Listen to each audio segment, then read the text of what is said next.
आज हम क्लास 9 में सोशल साइंस के तहत लेसन नंबर जो पार्ट 1 था फ्रांसीसी क्रांति, उसका कुछ हिस्सा छूटा था, अर्थात छूट गया था। मतलब पहले वीडियो में हमने आपको पहले लेसन के कुछ पॉइंट्स पढ़ा दिए थे, 2 वीडियो डाले थे। अब जो हिस्सा से छूटा हुआ है तो हम आज आपको बताते हैं। तो वर्साय पर आक्रमण क्या था? देखिए, जब 1791 में लुई सोलवे के समय में जब संविधान बना तो उस संविधान में महिलाओं को उनके अधिकारों से वंचित रखा गया था। इस कारण से महिलाएं बहुत ही आक्रोशित थी। ना तो महिलाओं को मत देने का अधिकार था, ना ही उन्हें किसी कॉन्वेंट स्कूल में पढ़ने की अनुमति थी। मात्र अमीरों की ही महिलाएं कॉन्वेंट स्कूलों में पढ़ती थी। निम्न वर्ग सबसे ज्यादा शोषित था।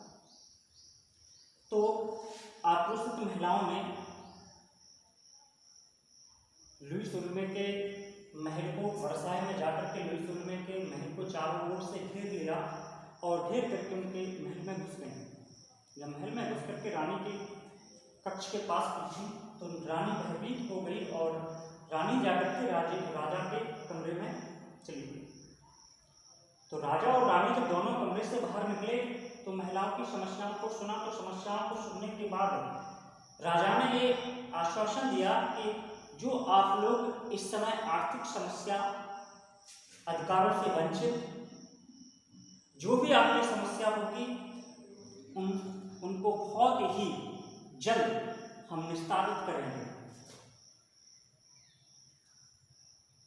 तो ये जो महिलाओं का महल पर धावा था, वर्साय के महल पर, ये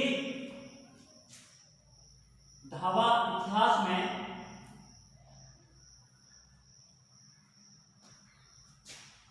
परियों का धावा और चुड़ैलों का धावा के नाम से प्रसिद्ध है। अब देखिए, परियों का धावा कब कहते हैं?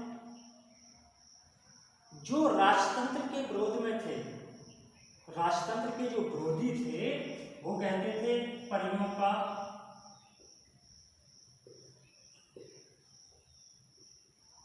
धावा।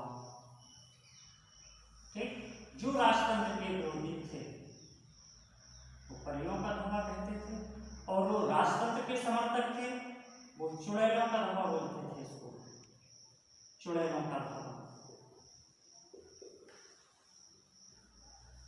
चुड़ैलों का धावा बोलते थे। आ सकता है ऑब्जेक्ट में, परियों का धावा या चुड़ैलों का धावा। अब आता है नेपोलियन बोनापार्ट। संसद, मतलब उस समय कानून भी बन रहा था 1791 में, फ्रांस का, पिछले वीडियो में बताया भी है। ये पहला लिखित संविधान था। अब होती है नेपोलियन बोनापार्ट के एंट्री। सबसे पहले हम नेपोलियन बोनापार्ट के बारे में भी पढ़ लेंगे। नेपोलियन बोनापार्ट का जन्म हुआ था 15 अगस्त 1769 को कोर्सिका द्वीप के अजीसिया नगर में हुआ था। देखिए, कोर्सिका द्वीप के अजीसिया नगर 1769 में कोर्सिका द्वीप के अजीसिया नगर में हुआ था। इनके पिता थे चार्ल्स बोनापार्ट और माता का नाम था लतितिया रेमोलिनो। पिता का नाम क्या था? चार्ल्स बोनापार्ट, और माता का नाम था लतितिया रेमोलिनो।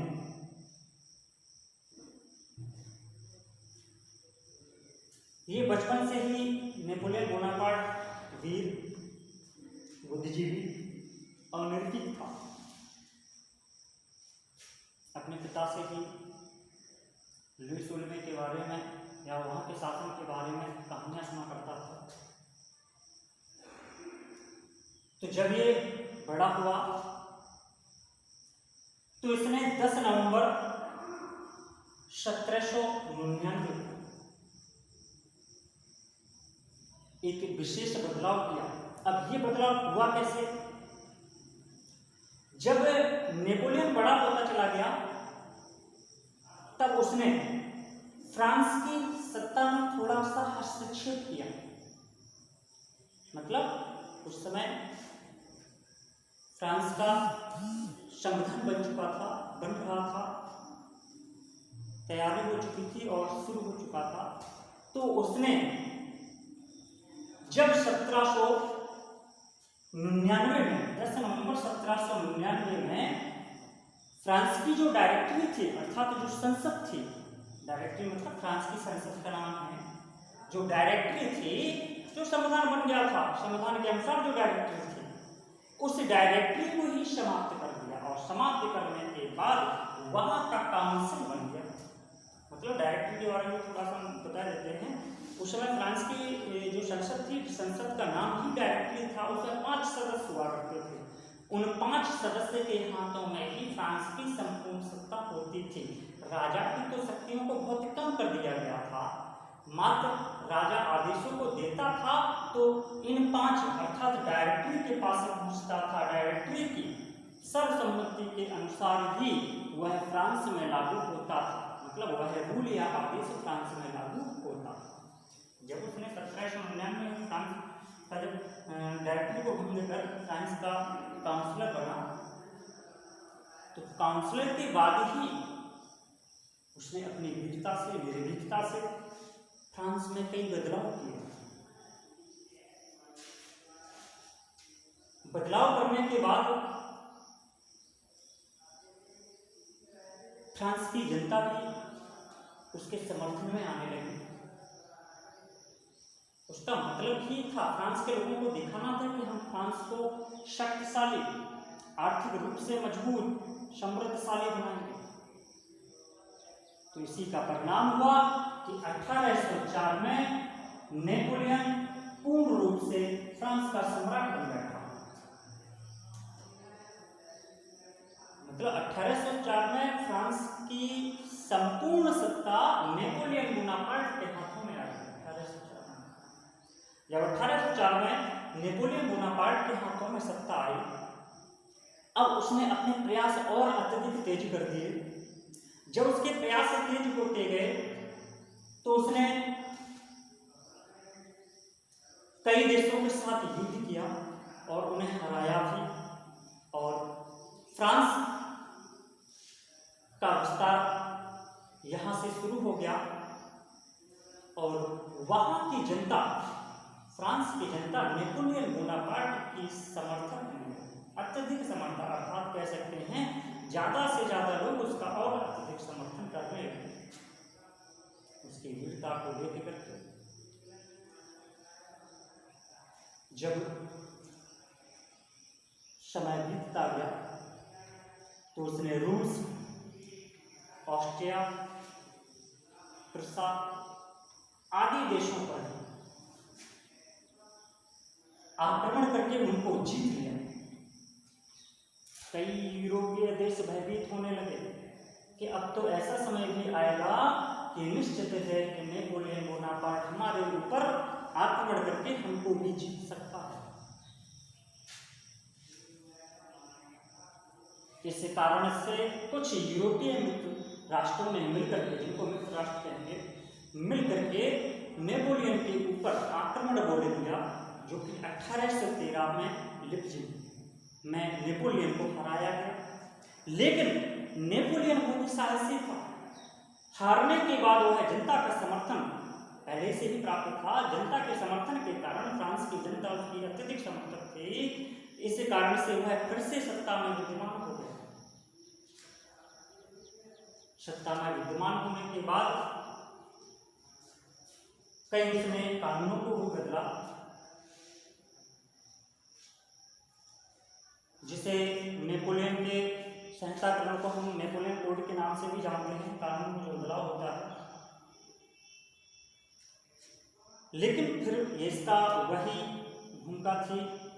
यूरोपीय राष्ट्र भी सोचते थे कि ये साम्राज्यवाद, मतलब सीधी बात ये है कि नेपोलियन ने उस समय फ्रांस को आर्थिक रूप से भी मजबूत कर दिया था, अर्थात फ्रांस पूरी तरह से समृद्ध हो चुका था। उसने ब्रिटेन पर भी आक्रमण करने की कोशिश की, लेकिन ब्रिटेन की नौसेना शक्तिशाली होने के जीतता है, वह ब्रिटेन से नहीं जीत सका। तो यूरोपीय राष्ट्रों ने मिलकर के नेपोलियन के ऊपर फिर से आक्रमण किया और उसे 18 जून 1815 में वाटरलू के युद्ध में हरा दिया गया। हराने के बाद उसको सेंट हेलेना द्वीप पर रखा गया, जहां पर 5 मई 1821 को उसकी मृत्यु हुई।